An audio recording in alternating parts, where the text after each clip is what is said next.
سے خدا تک ناصر افتخار۔ میں کون ہوں، خودی کیا ہے، نفس کیا ہے۔ اپنی پہچان کے لیے جب ہم قرآن مجید سے مدد لیتے ہیں تو اللہ تعالیٰ نے دو طرح کے دشمنوں کا ذکر کیا ہے۔ شیطان کو انسان کا دشمن کہا ہے اور فرمایا ہے جب میں نے نفس کو پیدا کیا تو اپنا سب سے بڑا دشمن پیدا کیا۔ قرآن کریم میں شدت کے ساتھ نفس کے تزکیے کا حکم ہے۔ تزکیہ تب ہی کیا جا سکتا ہے جب آپ اس دشمن کو جان لیں، خوب اچھی طرح پہچان لیں کہ آخر نفس کیا ہے، اس کے افعال کیا ہیں، تبھی آپ اس قابل ہو سکتے ہیں کہ اسے پاک کر سکیں۔ آئیے نفس کے بارے میں جاننے کی کوشش کرتے ہیں۔ بنیادی طور پر نفس کے تین حصے ہیں: جسم، حواس خمسہ، ذہن۔ ہم بالترتیب تینوں کا مشاہدہ کرتے ہیں۔ جسم ایک رونمائی ہے۔ ہر جاندار کا وجود اس کے جسم کے ساتھ ہے۔ جسم واحد جرثومے سے بنا ہے، یہ حیاتیاتی مادہ ہے۔ جسم ایک زندہ چیز نہیں۔ حواس خمسہ موجود نہ ہو تو دماغ کام نہ کر رہا ہو تو جسم اپنی حیثیت میں ایک مردہ چیز ہے۔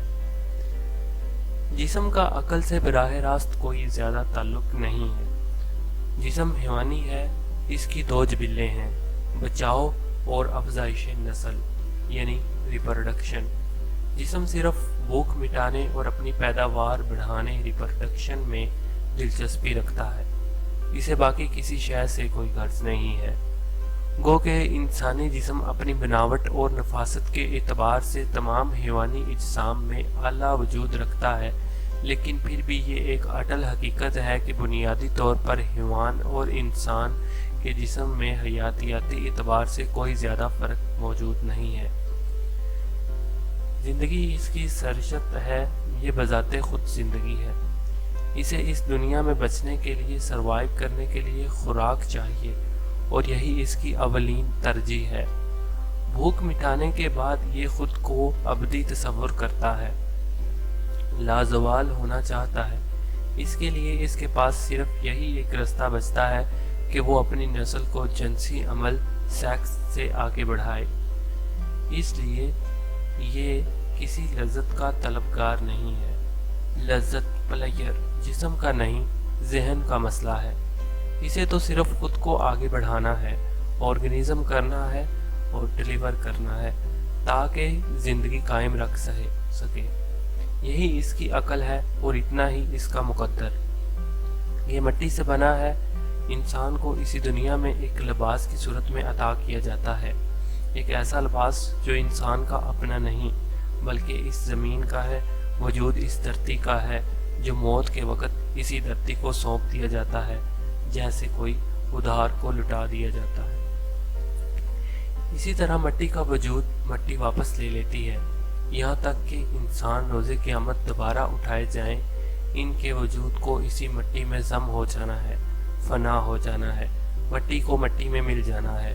جسم نہیں جانتا کہ وہ زندہ ہے یا مردہ، اسے کوئی خبر نہیں کہ تکلیف کیا شے ہے، یہ سب تو اسے ذہن بتاتا ہے، حواس بتاتے ہیں۔ اس بات کو ایک مثال سے سمجھتے ہیں۔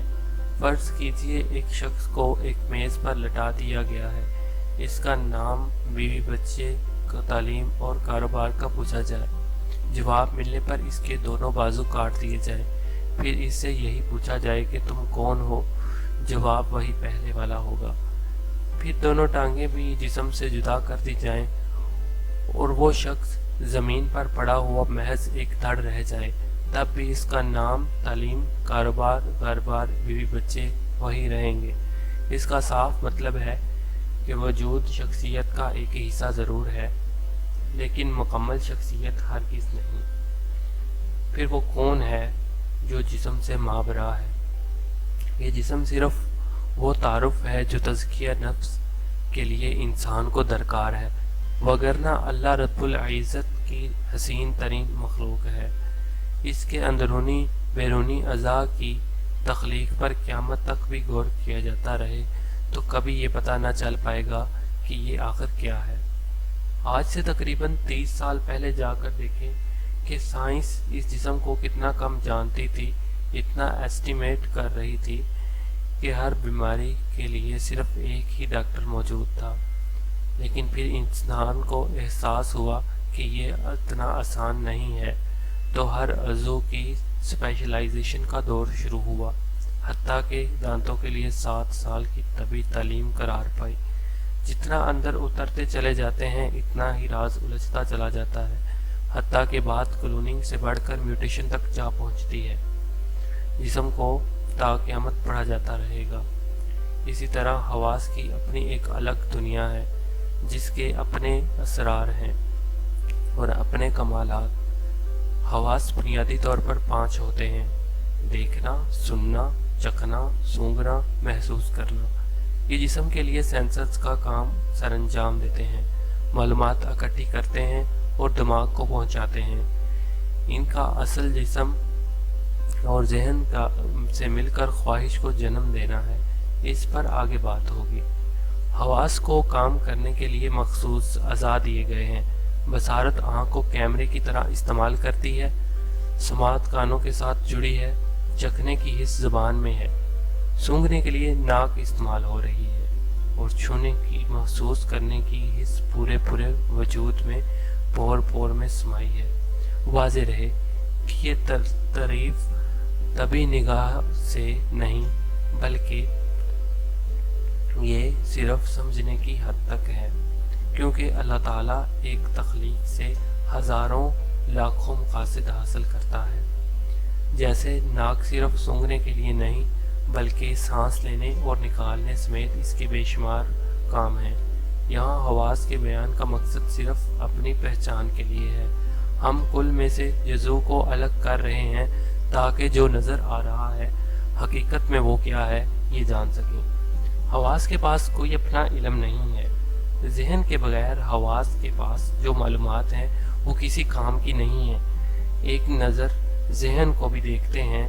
موضوع کی مناسبت سے سردست اتنا سمجھ لینا کافی ہے کہ ذہن جسم انسانی میں یادداشت کا مرکز و محور ہے۔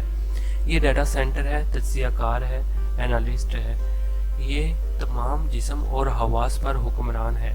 حواس باہری دنیا کی معلومات اسے مہیا کرتے ہیں۔ اس انفارمیشن کی مدد سے ماضی کے تجربات کو استعمال کر کے ذہن ایک تجزیہ کار کی حیثیت سے فیصلہ صادر کرتا ہے۔ جسم اور حواس جسے ماننے کے پابند ہوتے ہیں۔ یہ جان لینا ضروری ہے کہ ذہن اور دماغ دونوں الگ ہیں مگر ایک دوسرے سے جڑے ہیں۔ جیسے جسم مادی اور روح غیر مادی ہے، اسی طرح دماغ مادی اور ذہن غیر مادی ہے۔ دماغ اعصابی نظام اور بہت سے دوسرے خلیات سے بنا ہے جن کو دیکھا جا سکتا ہے، چھوا جا سکتا ہے، جبکہ ذہن غیر مادی ہے۔ یہ سوچ کا نام ہے۔ ذہن دماغ کے ذریعے تمام جسم انسانی سے جڑا ہے۔ نفس انسان ان 3 حصوں سے مل کر بنا ہے: جسم، حواس اور ذہن۔ یہ تینوں ایک دوسرے کے بغیر بیکار ہیں۔ کسی ایک کی دوسرے کے بغیر کوئی حیثیت نہیں ہے۔ اگر اس سوال پر گہرائی سے غور کیا جائے کہ میں کون ہوں، تو انسان ورطہ حیرت سے گم ہو جاتا ہے۔ کیا میں جسم ہوں؟ کیا میں احساس ہوں؟ کیا میں ذہن ہوں؟ جب بھی کوئی اندر اتر کر دیکھتا ہے تو پاتا ہے کہ میں یہ سب نہیں ہوں، میں ان سب سے مابرا ہوں، میں ایک حقیقت منتظر ہوں۔ میری عزت، میرے خیالات، جذبات، میرا علم، میری دنیا، یہ سب کس کا ہے؟ یہ عزت کس کی ہے؟ کیا عزت میرے جسم کی ہے، احساس کی ہے، یا پھر میرے ذہن کی؟ ان سوالوں کے جواب جاننے کے لیے آئیے نفس کی تہ در تہ گہرائیوں میں اترتے ہیں۔